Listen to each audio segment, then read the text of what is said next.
G7 summit में चीन के खिलाफ कड़े आर्थिक फैसले लिए गए हैं। G7 खत्म हुआ और मोदी जी वापस देश में आ गए और चीन बहुत परेशान हो जाएगा ये सब चीजें सुनकर।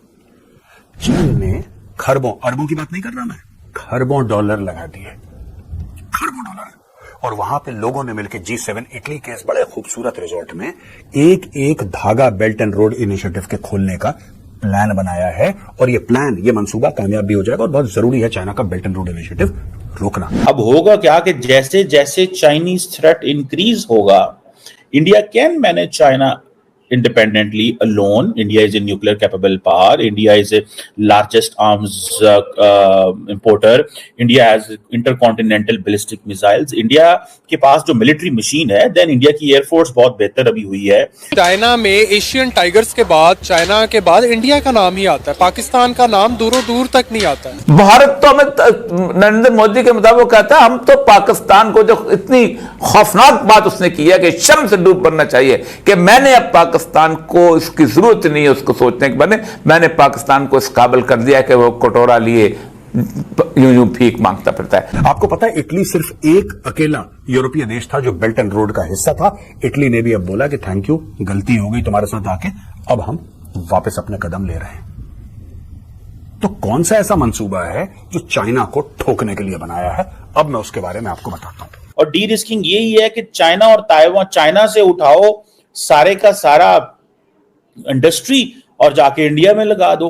बिकॉज चाइनीज जो है वो एक एग्रेसर पावर है, वो चाहते हैं कि खित्ते में हमारी एक डोमिनेंस है।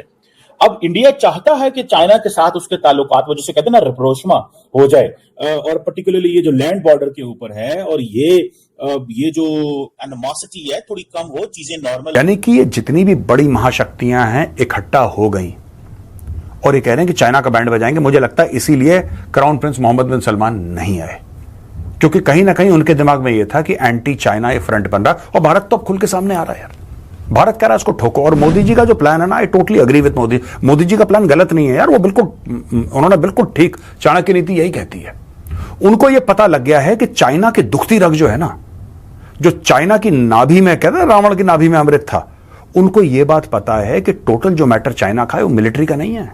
हाँ ठीक है, वो मिलिट्री से अपनी आंखें दिखाता है, कभी कहता है कि ये कर देंगे, कभी कहता है वो कर देंगे, ये सब चीजें ठीक है, ये सब चीजें ठीक है, राइट। लेकिन उसकी जो ताकत है उसकी अर्थव्यवस्था है, और ये चाइना की अर्थव्यवस्था के पेट में लात का प्लान है दोस्तों, जिसके बारे में मैं आपको आज बता रहा हूं। और चीन बहुत परेशान हो जाएगा ये सब चीजें सुन के। चीन ने खरबों, अरबों की बात नहीं कर रहा मैं, खरबों डॉलर लगा दिए, खरबों डॉलर। और वहां पे लोगों ने मिलकर G7 इटली के इस बड़े खूबसूरत रिजॉर्ट में एक एक धागा बेल्ट एंड रोड इनिशिएटिव के खोलने का प्लान बनाया है। और ये प्लान, ये मंसूबा कामयाब भी हो जाएगा और बहुत जरूरी है चाइना का बेल्ट एंड रोड इनिशिएटिव रोकना। दोस्तों ये बात है G7 का PGII। अब ये PGII है क्या है स्टोरी? PGII है partnership for global infrastructure and investment. Infrastructure investment, यही तो बेल्ट एंड रोड इनिशिएटिव बात करता है, यही तो चाइना कह रहा है सबको कनेक्ट करो, कनेक्ट करो चाइना से, चाइना की जद में आ जाएं सब लोग, यही तो चाइना की कहानी है।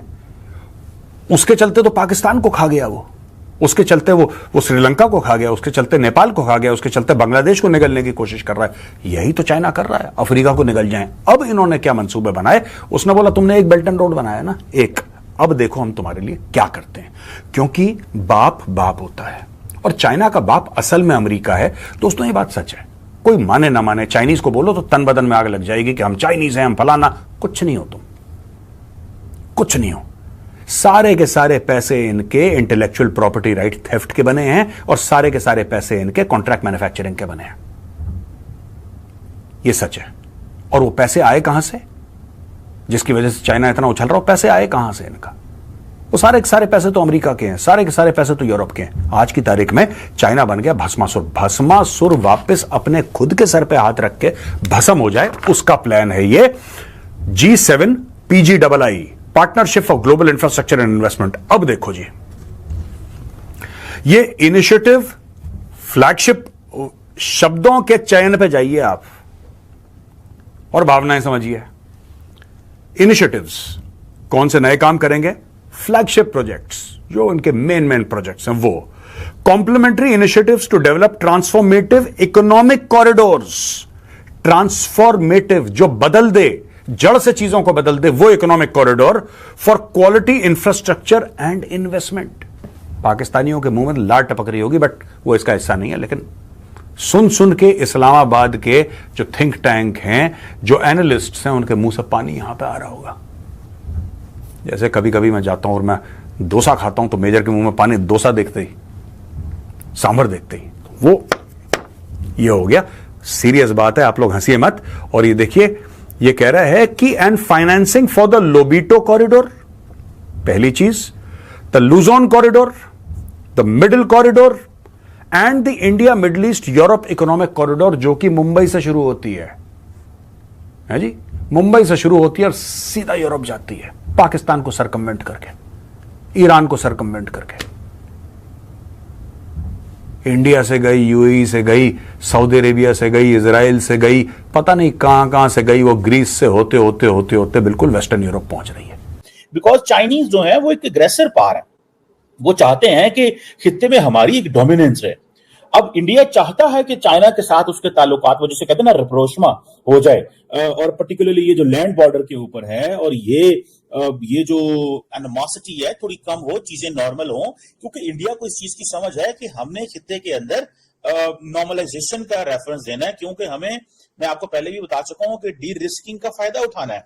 और डी रिस्किंग यही है कि चाइना और ताइवान, चाइना से उठाओ सारे का सारा इंडस्ट्री और जाके इंडिया में लगा दो, एंड देन ताइवान के अंदर हालात इतने खराब हो जाएंगे, वो कहेंगे कि ताइवान को बस इस तरह कर दो कि, क्योंकि अमेरिकन समझते हैं कि हम चिप मैन्युफैक्चरिंग में, आज भी आप देखें, सारी स्टडीज ये कहती हैं, आज भी देखें तो सारे के सारे जो ममालिक हैं वो ताइवान के ऊपर डिपेंडेंट है फॉर द चिप मैन्युफैक्चरिंग। वो समझते हैं कि ये तो हमारा कॉन्फ्लिक्ट जोन होना है, तो फिर क्या करें?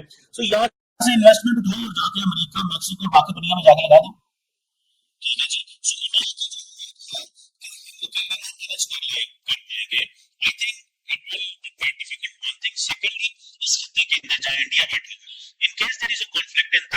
आप क्या समझते हैं, क्या अमेरिका सपोर्ट नहीं मांगेगा इंडिया से? 100% सपोर्ट मांगेगा। एंड देन अगर वो ऐसे होता है तो चाइना, अगर फॉर एग्जांपल ऐसे होता है, अच्छा बस एक सवाल है, क्या can America think to counter China without any support of India in case they believe कि ये जो इंडिया है अपनी मिलिट्री कैपेबिलिटी बना लो, हम इसको इतना कुछ दे रहे हैं, लेकिन रिटर्न हमें क्या देगा? लेकिन बहुत सारी दुनिया का ये कहना है कि इतनी लुक्रेटिव मिलिट्री टेक्नोलॉजी ट्रांसफर हो रही है कि चाइना जो है वो बहुत कुछ इंडिया, चाइना अमेरिका को देगा।